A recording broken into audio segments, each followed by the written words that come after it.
Assalamualaikum warahmatullahi wabarakatuh. Salam sejahtera bagi kita semua. Perkenalkan kami dari kelompok 2 dari mata kuliah Manajemen Pemasaran Jasa A.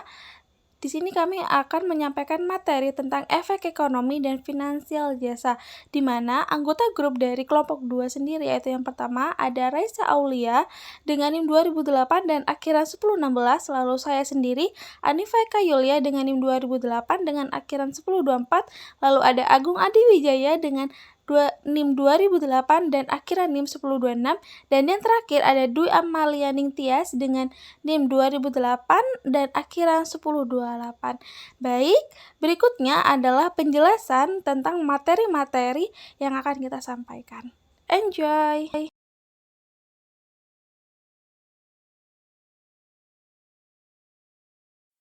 Assalamualaikum warahmatullahi wabarakatuh. Kami di sini dari kelompok 2 akan memperkenalkan terlebih dahulu. Saya selaku moderator, anggota dari kelompok 2 yaitu ada saya sendiri Agung Adi Wijaya, kemudian ada Anifaika Yulia, dan selanjutnya ada Raisa Aulia, dan yang terakhir ada Dwi Amalia. Nah, di sini saya akan membahas terkait dari pengertian ekonomi dan finansial jasa.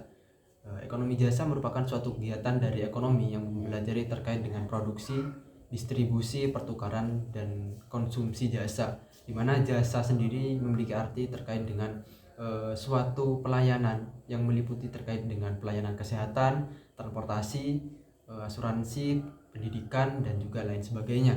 Nah, di sini ekonomi jasa melibatkan suatu meliputi terkait dengan analisis pasar jasa, permintaan dan penawaran jasa, dan juga harga jasa. Nah, sedangkan dari arti dari finansial jasa yaitu suatu kegiatan dari industri yang terdiri dari perusahaan-perusahaan yang menyediakan suatu pelayanan, produk, ataupun pelayanan jasa keuangan. Nah, yang meliputi terkait dengan asuransi, perbankan, investasi, dan pasar modal. Nah, juga ada kegiatan-kegiatan lain. Nah, tujuan utama dari finansial jasa yaitu terkait dengan membantu seseorang atau individu ataupun bisnismen dan juga pemerintah untuk membantu keuangan mereka.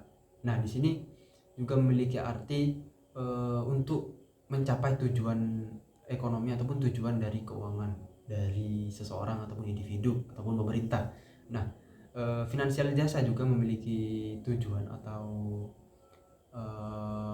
memiliki manfaat untuk mengembangkan pertumbuhan perekonomian pada suatu negara. Dwi Amalia Ningtyas, NIM 2008 1020 1028. Di sini saya akan menjelaskan mengenai pengaruh jasa terhadap profit. Nah, hubungan antara jasa dengan profit itu tidaklah sederhana. Kualitas jasa itu mempengaruhi banyak faktor ekonomi di dalam perusahaan, dan beberapa di antaranya itu mengarah kepada profit atau laba melalui variabel-variabel yang bukan berasal dari marketing. Sebagai contoh itu pendekatan total quality management. Nah, mengekspresikan dampak keuangan dari kualitas jasa dengan cara pengurangan biaya dengan meningkatkan produktivitas, dan hubungan tersebut melibatkan isu-isu operasional yang memperhatikan pemasaran itu hanya pada saat penelitian pemasaran yang digunakan untuk mengidentifikasi peningkatan pelayanan yang diperhatikan dan dinilai oleh pelanggan saja.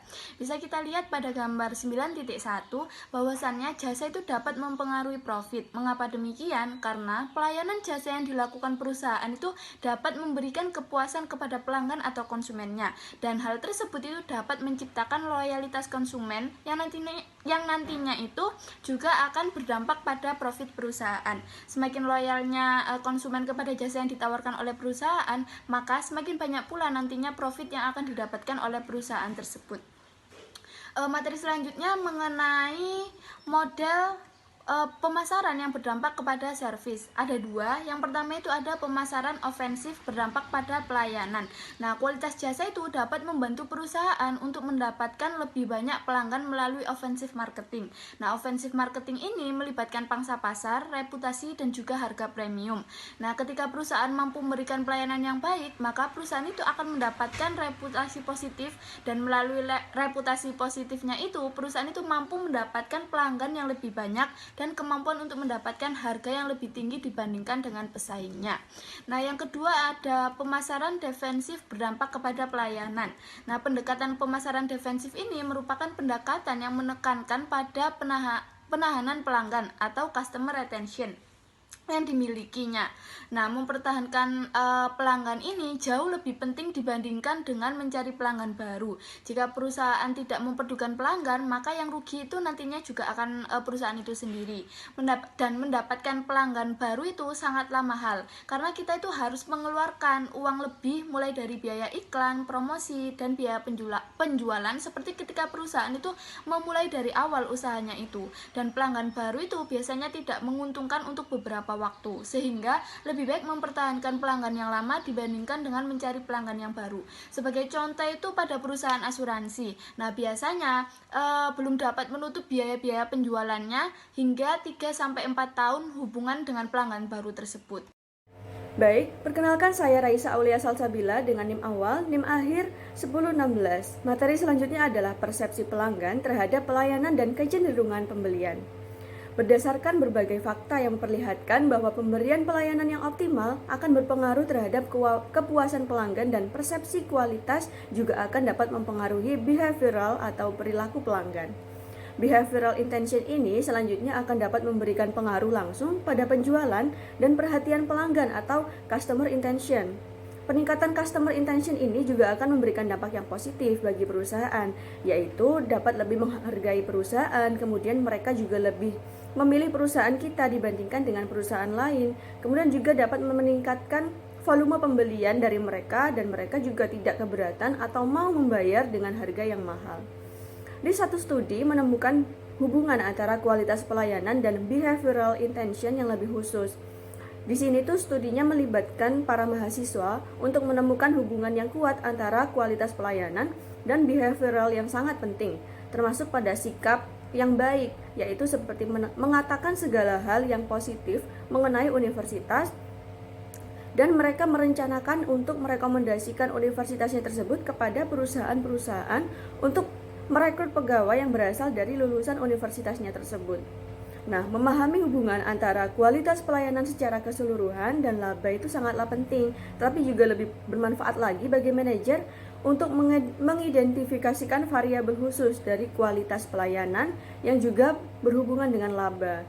Hubungan tersebut dapat direfleksikan pada hubungan yang menjelaskan bahwa service encounter atau pelayanan pada saat kita berkontak dengan konsumen ini dipengaruhi oleh atribut-atribut jasa yang merupakan titik awal atau starting point yang harus diperhatikan sebelum perusahaan berusaha meningkatkan kualitas pelayanan yang nantinya bisa berdampak pada pelayanan keuntungan.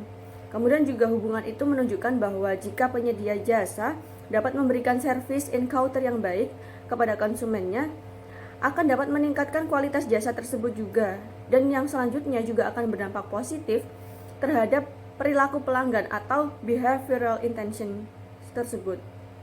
Nah, behavioral intention yang positif ini dari pelanggan akan dapat mempertahankan konsumen, sehingga diharapkan perusahaan dapat meningkatkan konsumen yang loyal yang akan meningkatkan keuntungan perusahaan dalam jangka panjang. Hotel Marriott dan beberapa perusahaan lain juga telah melakukan penelitian dampak dari service encounter ini terhadap keuntungan perusahaannya. Dari hasil penelitiannya itu menemukan bahwa terdapat 4 dari 5 faktor yang memainkan peranan penting pada 10 menit pertama kedatangan pelanggan atau yang biasanya pandangan pertama gitu ya, first impression, yaitu melibatkan hal-hal seperti pada pintu masuknya, kemudian pada check-in-nya, dan ketika mereka memasuki kamar hotel. Perusahaan itu juga menemukan bahwa kesalahan atau masalah terjadi pada awal service encounter ini sangat penting diperhatikan, karena kesalahan pada saat itu menyebabkan resiko yang lebih besar terhadap ketidakpuasan pada tiap-tiap encounter berikutnya, sehingga akan harus dimaksimalkan pada first impression tersebut. Nah, keberhasilan perusahaan untuk meningkatkan kinerjanya pada tahap service encounter ini juga akan berpengaruh terhadap loyalitas pelanggan untuk kedepannya, untuk repeat order ataupun kedatangan pelanggan yang lain pada masa yang akan datang. Perkenalkan, nama saya Anifa Yulia dengan NIM 2008 1020 1024. Di sini saya akan menjelaskan materi terkait pengukuran kinerja dengan metode balance scorecard di mana balance scorecard sendiri itu adalah pengukuran yang digunakan manajer dengan tepat dalam bisnisnya yang melengkapi pengukuran keuangan dengan pengukuran operasional dari penciptaan kepuasan pelanggan, proses internal, dan inovasi perusahaan, juga peningkatan aktivitas yang merupakan penggerak kinerja keuangan di masa yang akan datang. Lalu, balance scorecard sendiri itu memiliki 3 perspektif keuangan, yaitu pelanggan, operasi, dan pembelajaran, di mana balance scorecard itu telah difasilitasi perangkat lunak komputer yang memungkinkan perusahaan untuk membuat dan mengintegrasikan pengukuran-pengukuran dari seluruh bagian perusahaan. Yang pertama yaitu adalah pengukuran keuangan. Sebagai seorang manajer bisnis jasa, biasanya merubah pengukuran keuangan itu dengan mempertahankan pelanggan. Nah, nilai moneter dari mempertahankan pelanggan itu dapat dilihat dari penggunaan penerimaan rata-rata atas pelanggan seumur hidup. Jumlah pelanggan yang pergi dan kemudian ditransformasikan menjadi hilangnya penerimaan perusahaan dan menjadi standar kinerja perusahaan yang kritis. Jadi seorang manajer tuh harus mengetahui berapa jumlah pelanggan yang sudah pergi atau sudah berpaling, dan apa yang terjadi dengan laba ketika pelanggan itu pergi itu akan semakin banyak ataupun sedikit gitu, dan mencari alasan mengapa mereka itu bisa berpaling dari kita. Lalu perspektif pelanggan itu salah satu aspek penting dalam mempengaruhi perspektif pelanggan, yaitu persepsi konsumen. Pengukuran persepsi pelanggan itu merupakan indikator utama dari kinerja keuangan, di mana pelanggan yang tidak puas itu akan menceritakan ke orang lain. Pengukuran persepsi juga merefleksikan keyakinan dan perasaan pelanggan terhadap perusahaan dan dapat mengakibatkan bagaimana itu pelanggan itu akan bersikap di masa datang. Selain perspektif konsumen, perusahaan juga harus melihat ada harapan atau juga nilai yang diinginkan dan perilaku dari konsumen. Lalu yang ketiga itu ada perspektif operasional, yaitu pengukuran operasional meliputi translasi pengukuran persepsi pelanggan yang menjadi standar atau tindakan yang harus digabungkan secara internal dengan pemenuhan kepuasan pelanggan. Nah, di mana balance scorecard ini mensyaratkan bahwa pengukuran itu berdasarkan dari proses bisnis yang memiliki efek terbesar pada kepuasan pelanggan. Dengan kata lain, pengukuran tersebut tuh tidak dapat dipisahkan dengan pengukuran persepsi pelanggan, tetapi sebaliknya, hubungan yang ada di antara keduanya itu tidak yang berbelit-belit seperti itu. Nah, pengukuran operasional itu digunakan untuk melihat tingkat responsif, lalu proses kualitas dan pengurangan waktu dan waktu transaksi. Dan yang keempat, di sini ada perspektif inovasi dan pembelajaran, di mana perusahaan itu harus dapat berinovasi, mengembangkan, dan belajar untuk meluncurkan produk baru yang menciptakan nilai lebih kepada pelanggan dan meningkatkan efisiensi produksi. Pengukuran ini sulit untuk dikuantifisir, tetapi dapat diselesaikan dengan menggunakan performance to goal percentage. Pengukuran perspektif ini menggunakan beberapa variabel penting seperti jumlah produk, tingkat pengembalian inovasi, lalu keterampilan karyawan, dan komunikasi dengan pelanggan. Oke, next di sini ada materi tentang balance scorecard dalam praktek. Nah, scorecard ini saat digunakan sebagai alat manajemen untuk menilai kesehatan organisasi dan untuk merangkai informasi menjadi sesuatu yang bermakna. Organisasi itu mulai mengembangkan scorecard itu dengan mengutamakan banyak angka statistik dan data yang berhasil dikumpulkan selama setahun. Nah, perusahaan ini menyadari inilah scorecard ini ketika perusahaan membandingkan kinerja aktual dengan kinerja yang diharapkan. Sebagai contoh, perputaran waktu pengorderan buku yang diminta oleh pembaca lebih lambat dari yang seharusnya. Nah, melalui perbandingan ini dengan pencapaian lainnya, balance scorecard ini membantu untuk lebih memerhatikan prioritasnya, tujuannya, dan pernyataan visinya, dan menjajarkan antara satu dengan yang lainnya. Kemudian menyederhanakan prioritas tersebut. Yang pertama di sini ada pengukuran kinerja non-keuangan yang efektif sesuai dengan penelitian, di mana penelitian di lapangan yang dijalankan oleh 60 perusahaan dan survei respon dari 297 eksekutif senior, banyak perusahaan tidak mengidentifikasi dan bersikap atas dasar pengukuran non-keuangan yang benar. Sebagai contoh adalah bank yang meneliti kepuasan pelanggan hanya dari pelanggan yang secara fisik memasuki kantor cabangnya. Kebijakan yang disebabkan oleh beberapa kepala cabang yang menawarkan makanan dan minuman gratis untuk meningkatkan skor mereka. Nah, di sini juga sudah ada tabel diagram di mana penjelasannya yang pertama ada faktor-faktor yang ada di samping kanan diidentifikasikan sebagai yang terpenting dari konsep yang ada di sebelah kiri. Nah, dan urutan dari atas ke bawah itu memperlihatkan hubungan antara strategi perusahaan seperti seleksi dan staffing, dan hasil tengah itu seperti employee dan customer satisfaction yang berdampak pada sektor keuangan seperti sustained profitability dan shareholder value. Nah, yang kedua ada not validating the links. Hanya 20 perusahaan dalam studi ini membuktikan bahwa pengukuran non-keuangan itu mengarah ke kinerja keuangan. Justru banyak perusahaan tuh memutuskan untuk melakukan pengukuran di tiap kategori dan tidak pernah menghubungkan seluruh kategori tersebut menjadi sesuatu yang saling terikat. Umumnya, sangatlah penting untuk perusahaan itu menyatukan secara bersama-sama seluruh data yang mereka miliki dan melakukan pengujian di antara kategori-kategori tersebut. Lalu yang ketiga, di sini ada not setting the right performance targets. Perusahaan itu kadang-kadang memasang target yang terlalu tinggi, menargetkan bahwa 100 pelanggan itu akan terpuaskan.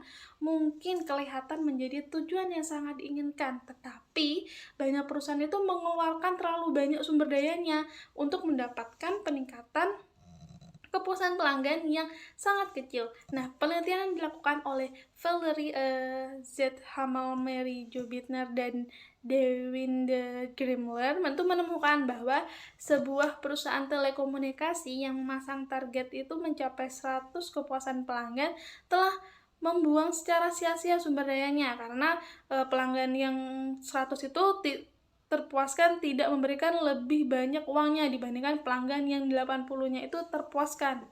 Seperti itu. Lalu yang selanjutnya, yang keempat adalah measuring incorrectly. Perusahaan itu membutuhkan untuk menggunakan matriks yang dilengkapi dengan angka validitas dan reliabilitas secara statistik. Nah, perusahaan itu tidak dapat mengukur fenomena yang kompleks hanya dengan satu atau dua pengukuran yang sederhana, tetapi tidak juga jika mereka itu menggunakan metodologi yang tidak konsisten untuk mengukur sebuah konsep yang sama. Nah, seperti contoh mengukur kepuasan pelanggan. Permasalahan lain yang mungkin dihadapi adalah ketika mencoba perusahaan ini untuk menggunakan matriks kuantitatif untuk menjelaskan kesimpulan kualitatif dengan faktor-faktor penting seperti leadership dan inovasi. Mungkin sekian dari saya. Wassalamualaikum warahmatullahi wabarakatuh. The next day.